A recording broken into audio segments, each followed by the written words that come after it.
Okay, so picture this.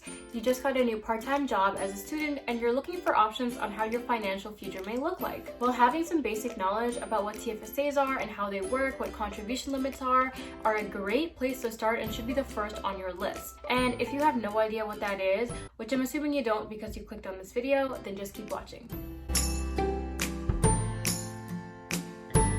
Okay, so a TFSA is a tax-sheltered account.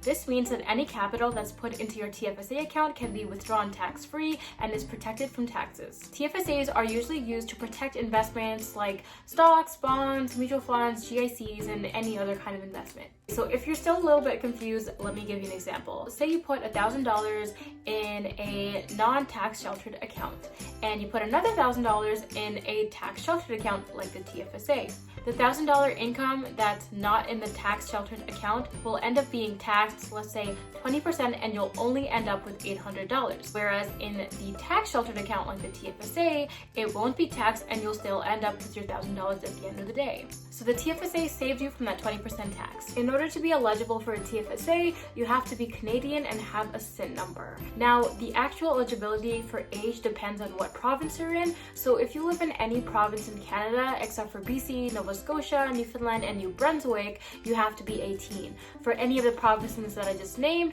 you have to be 19 years old. Now let's talk contribution limits. A contribution limit is what it says. It's a limit for how much you can contribute to a TFSA. Because think about it.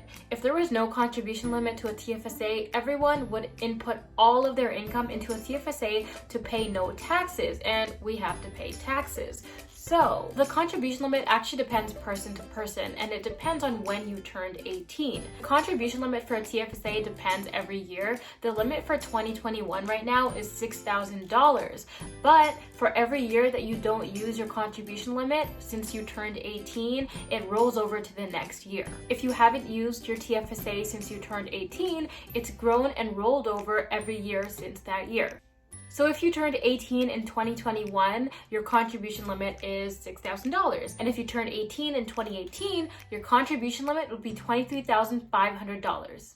Your contribution room is also affected by how much you withdraw. So say in 2021, you withdraw a total of $500, that $500 will turn into contribution room for 2022. So now, in addition to your contribution room for 2022, you also have $500 worth of more contribution room because you withdrew $500 in 2021. Say that 5 times fast. If you're still unsure about how much contribution room you have because you turned 18 ages ago, or you just can't be bothered to do the math, go to your MyCRA website and it'll have all the information about how much contribution room you have in your TFSA.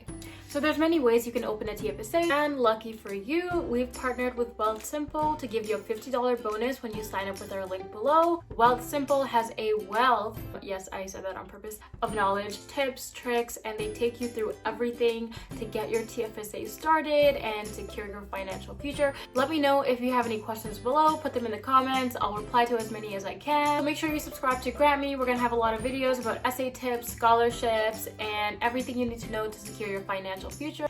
And with that, I will see you all next time.